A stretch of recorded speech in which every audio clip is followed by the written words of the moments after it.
So it's not that often that we get special friends to come inside the building, but we do have somebody very special in the building today. My man Miguel. What up, bro? Thank you very much for coming by. Of course, man. For those that didn't get a chance to see it or check any of it out, you had your first ever Wildheart Motel experience. Man, please tell us about that. Man, Wildheart Motel is just still a dream. Like it was. I took over a seedy motel in Los Angeles. I'm from LA. Mm-hmm. I took over this motel, not in Hollywood, pretty much in the middle of LA. Nice. And we gutted every room. 21 rooms of the, I think, 30. Okay. 21 rooms. We gutted them and did experiential art installations in each room.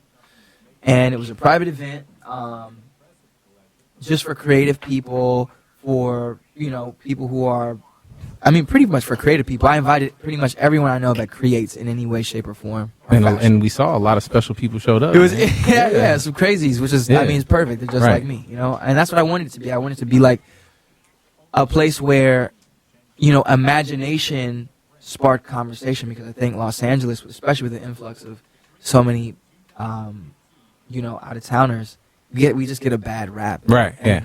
I just wanted to create an event that just felt imaginative and fun, right, and just made people just talk to each other, like just have a conversation, learn something, meet people. Like, it's okay, you don't have to act like you know everything. And I think it was a place I wanted to curate that made people inspired to free themselves from whatever they felt were the boundaries. Like, there were no boundaries there, and it got pretty wild. So it definitely was a unforgettable event, man. Anyone who was out there just like just the beginning? Like, do you see it like turning into something to where it could be like a festival where you can actually invite the public to come out and check it out? Or I mean, I think watching, a lot of amazing artists put together their own festivals was an inspiration towards creating something like this. I think it is something it is absolutely something I want to do again annually in Los Angeles.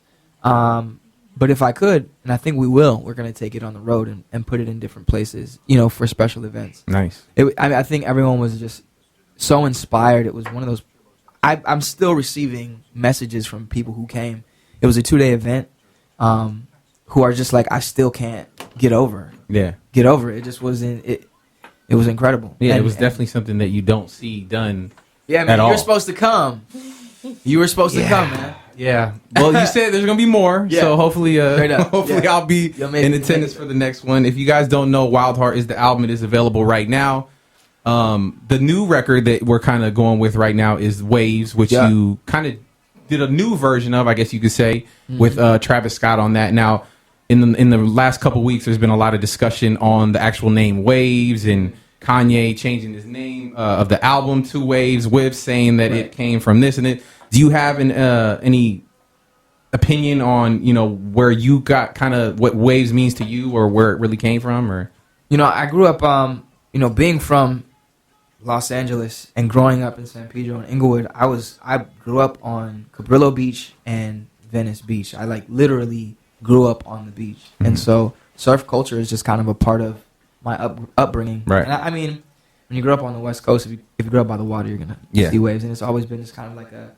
I mean, not always, but I just feel very close to the beach and to surf culture and all of that. So I don't know. It just felt like a very, putting the album out last year was putting waves on. It was, felt appropriate at the time. It's kind of cool that other people are into the word and into, what it means, Right. I mean, the funny thing is that we fight over things that we don't own. Yeah. Do you know what I'm saying? Right. I mean, it's like, let's be real. It's a word. It's a word, guys. It's the English dictionary. As long as it's authentic, I don't have no qualms at all. Absolutely. I'm like, shoot, it's ride your way. Ride that way. Ride it. Exactly. All right. So now that the album's out, you did the Wildheart tour. Is there anything that the fans can look for on the horizon, like as far as what's next? Music. Yeah. Just music. Yeah. Like, I'm not stopping. We just dropped the that remix that Cash Dillon did, rather. That we did with Travis Scott. There's more music coming on a very regular basis for the rest of the year. This year is just all about my fans. Right. It's just about giving my fans my music at this point. And not just giving them me. Yeah, you know, I think that's what I learned last year. Was I got a chance to take a step back, come off tour, and just kind of regather, put an album out, which we you know, it's a blessing to be nominated, you know, for my album, which is incredible, and to be nominated for Coffee, but I could have put out more music last year, and that's exactly what I'm going to do this year. So, dope. Well, congratulations on everything, man. Thank you very much for coming by. I mean, we never really have these kind of conversations, so it's a little weird, but I was like, I pretty much know all the answers to these questions, but I got to ask them anyway. But thank you very much for coming in, and we'll be checking out you on the road, online, and hopefully on the movie screen. Yeah, absolutely. Actually, I have a film coming out top of next year. It's called Live by Night. It's directed by Ben Affleck. Shameless plug. But it's an amazing film. It's like a period piece, so it's like a gangster movie. It's pretty cool. Dope. Stay locked.